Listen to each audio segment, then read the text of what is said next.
বাচ্চা দুইটা খালি 2 দিন পর পরই কেক খেতে চায়, তাও আবার যেন তেন কেক না, বার্থডে কেক। তো প্রতিদিন কি আর বার্থডে কেক বানানো যায়? তাই আমি 5G বুদ্ধি খাটিয়ে ওদের জন্য কড়াই কেক বানিয়ে দিলাম। তবে এটা স্বাদের দিক দিয়ে কোনো অংশেই 5 স্টার হোটেলের তুলনায় কম হয়নি, আমার মনে হয় একটু বেশিই মজা হয়েছিল। তো চলেন কেকটা বানানো শুরু করা যাক। তো প্রথমেই আমাদের লাগবে একটা কড়াই, যেহেতু কড়াই কেক বানাবো।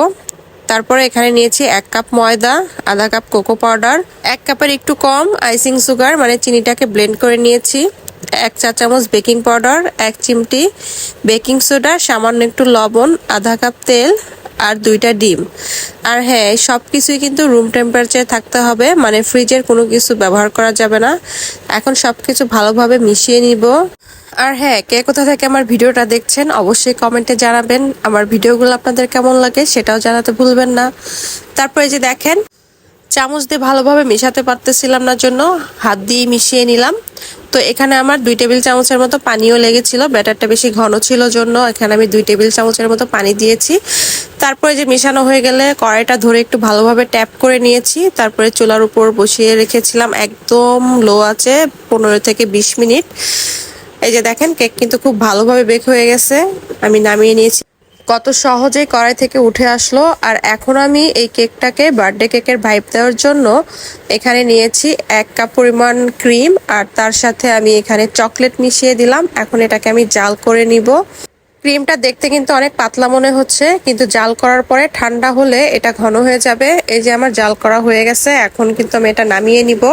আর এই ক্রিম আর চকলেটের মিশ্রণটা হালকা গরম থাকা অবস্থায় কেকের উপর ঢেলে দিতে হবে। আর এখন কেকটাকে আমি একটা কাঁটা চামচ দিয়ে একটু খুঁচিয়ে নিলাম, যাতে ভিতরে ক্রিম আর চকলেটের মিশ্রণটা ঢুকে যায়। এই যে আমি এখন ঢেলে দিচ্ছি উপর থেকে।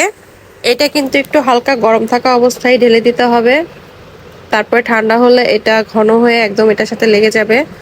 আর একটু দেখার সৌন্দর্যের জন্য উপর দিয়ে আমি কিছু সুইট বল ছড়িয়ে দিলাম।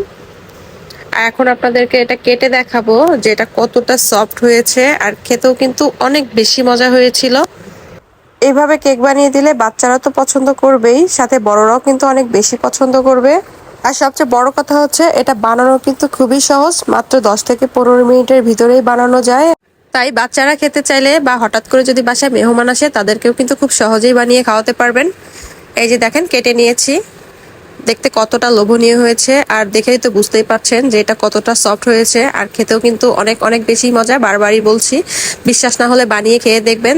তো আজকের ভিডিওটা এই পর্যন্তই। ভালো লাগলে অবশ্যই একটা শেয়ার করে দিবেন, সাথে কমেন্ট করে জানাবেন আজকের কেক রেসিপিটা কেমন হয়েছে। আজকে এই পর্যন্তই, সবাই ভালো থাকবেন, আল্লাহ হাফেজ।